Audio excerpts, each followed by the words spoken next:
पूज्य देवराहा बाबा इस धरती पर, कोई कहता है 400 वर्ष रहे, कोई कहता है 500 वर्ष रहे। वो अकबर के समय भी थे, जहांगीर के समय में भी थे।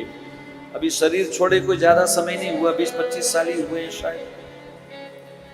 तो देवराहा बाबा के बारे में कोई बता रहे थे, उन्होंने योग की खेचरी मुद्रा का अभ्यास किया। जीवा को घुमा करके उल्टा, नाक के जो नथुने अंदर खुलते हैं, जो नाक के नथुने जैसे 2 छेद यहाँ हैं ऐसे ही अंदर है, तो जीवा को घुमा करके उस नथुने के साथ अगर उसका स्पर्श कर दिया जाए तो ऐसा दिव्य अमृत टपकता है कि कभी आपकी आयु क्षीण हो ही नहीं सकती, और बाहर का कोई स्वाद उसके बराबर नहीं है, कोई रस उसके बराबर नहीं। आत्माराम में जीव रमन करने लग जाता है। तो पुराने समय में योगियों की लंबी आयु के यही कुछ रहस्य थे। रामधारी सिंह दिनकर जी ने बड़ी सुंदर बात कही, सुख का स्रोत जब भी फूटेगा तुम्हारे भीतर से फूटेगा, बाहर सुख नहीं है, बाहर सुख का वहम है। अभी गर्मियों में आप सड़क पर चलोगे ना, आपको लगेगा सामने पानी है, वहां पहुंचोगे पानी नहीं है।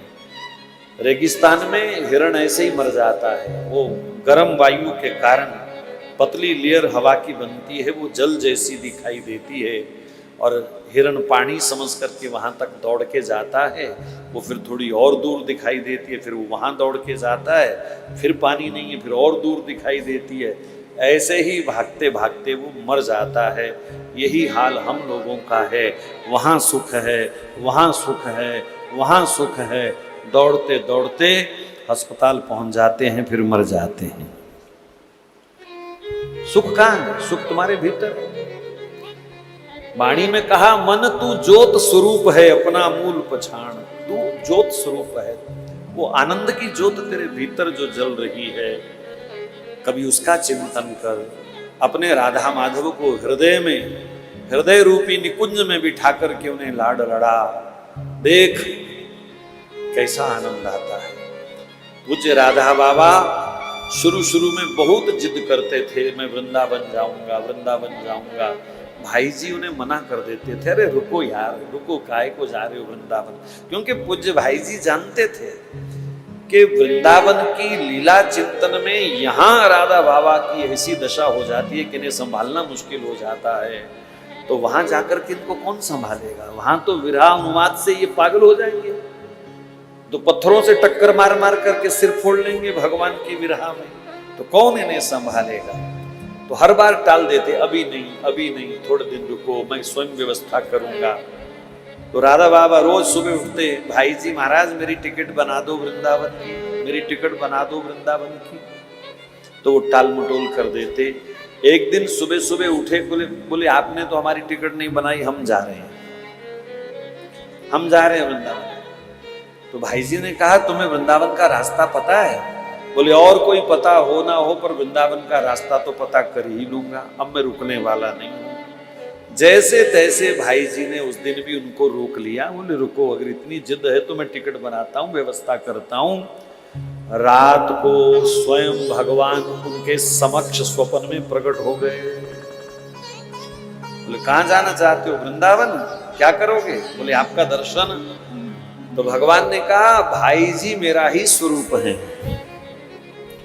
मुझे हनुमान प्रसाद जी पौधार भाई जी, ठाकुर जी ने स्वयं स्वप्न में कहा, ये मेरा ही स्वरूप है, आप इन्हीं के दर्शन करो, इन्हीं में वृंदावन का दर्शन करो।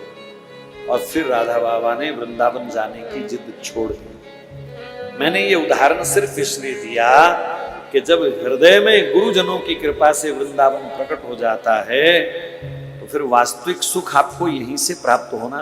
मैं ये नहीं कहूंगा कि आप वृंदावन मत जाएं, लेकिन वहां रह के भी आपको हृदय में वृंदावन प्रकट करना ही पड़ेगा।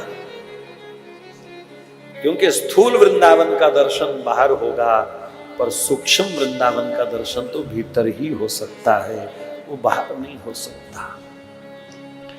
तो पूज्य राधा बाबा जैसे महापुरुषों ने अपने भीतर ही वृंदावन का दर्शन किया, और फिर उन्होंने कभी वृंदावन जाने की जिद नहीं करी। पूज्य भाई श्री का जब शरीर शांत हुआ तो सबने मिलकर के वहीं गीता वाटिका में उनका अंतिम संस्कार किया और संस्कार के बाद भी राधा बाबा ने उस स्थान का कभी त्याग नहीं किया कि भाई जी यहीं वास करते हैं, यहीं रहते हैं, मुझे भगवान की आज्ञा है कि भाई जी को कभी छोड़ना नहीं। आजीवन वो वहीं रहे, उन्हीं की परिक्रमा करते रहते, उन्हीं के पास बैठ करके भगवत चिंतन करते रहते। तो जो सुख है भैया वो भीतर है, इसलिए अपने भीतर को चेतन करने का प्रयास करें। और वो तभी होगा जब हमारा चित्त वासनाओं से थोड़ा बचेगा, विकारों से बचेगा। वासना युक्त चित्त, विषय युक्त चित्त कभी भी उस दिव्य रस को प्राप्त नहीं कर पाएगा। बहुत जोर लगाना पड़ेगा, बहुत प्रयास करना पड़ेगा, कई कई जन्म लग जाएंगे वहां तक पहुंचने के लिए। इसलिए आप अपने चित्त को हमेशा मुक्त रखने का प्रयास करें। इनके भीतर, इसके भीतर विकार उत्पन्न ना होने दें, कामनाएं उत्पन्न ना होने दें। एक ही चेष्टा, मुझे भगवान से मिलना है, एक ही कामना, मुझे अपने आराध्य का दर्शन करना है, एक ही शौक, मैं अधिक से अधिक भजन करूं, बस एक ही शौक, मुझे भगवान का सत्संग मिलता रहे, कथा कीर्तन मिलती रहे। ऐसी वृत्ति आ जावे तो फिर मन की भटकन सहज ही समाप्त हो जाती है। इसी को शांति कहते हैं, यही शांति का असली स्रोत है।